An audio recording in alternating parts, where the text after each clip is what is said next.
Multiple times during a Sunday interview on Meet the Press, President Trump answered, "I don't know," when asked if he'd abide by the constitutional due process rights granted to citizens and non-citizens alike here in the U.S.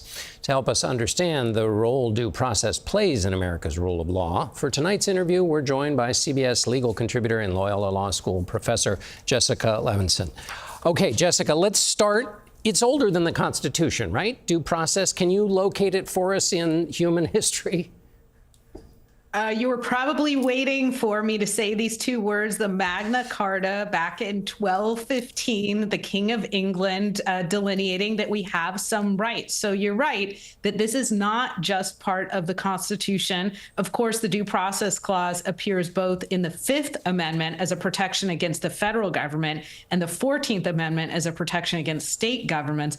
But it does date back all the way to the early 1200s. And is it possible to understand? I mean, the point of due process essentially boiled down to you don't want the power of the government to do something to a person who's essentially innocent. You want to kind of check your math before you whisk them away to prison. So I would say yes, and other things as well. So we're talking about life, liberty, and property. So it's not just innocence. It's not just you go to jail, but it's also we're going to take your house. Or if you have certain property rights, we're going to take your property, or certain liberty rights. We're going to take that away. There's a long string of cases that deal with losing Social Security benefits or losing workers' compensation benefits. That property, the government has to give you some type of notice, some type of opportunity to be heard before it takes that away from you. And so, yes, you're exactly right, innocence, but also things that fall short of going to prison. You mentioned the places it's located in the Constitution. People are often confused by the fact that people are protected by the due process protections, not just citizens. Help us understand that. So sometimes the Constitution talks about persons and the Due Process Clause talks about persons. Sometimes the Constitution talks about citizens.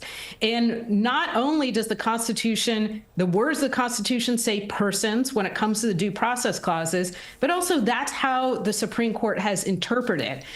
Recently, about 25 years ago, 24 years ago, the Supreme Court said again in 2001 that the Due Process Clause, if you are here in this country, they use the word alien, but that it applies to aliens. And we have language from conservative and liberal jurists saying it's not just about citizens.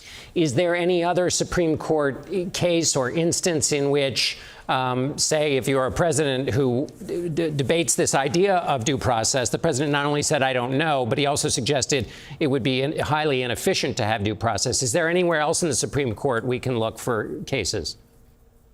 So I guess what I would say is that the Supreme Court isn't really concerned when it comes to individual protections, individual rights in the Constitution, with whether or not it's inefficient for the government to comply with them. Almost by definition, oftentimes it won't be. Due process is inefficient. When I teach these cases, what we balance is basically two things. What does an individual get if they get the process they're asking for versus how much does it harm the government? To your specific question, I don't think there's great case law out there that the president can point to say the Due Process Clause does not apply to, that it only applies to citizens. 20 seconds left. What are the consequences of ignoring due process?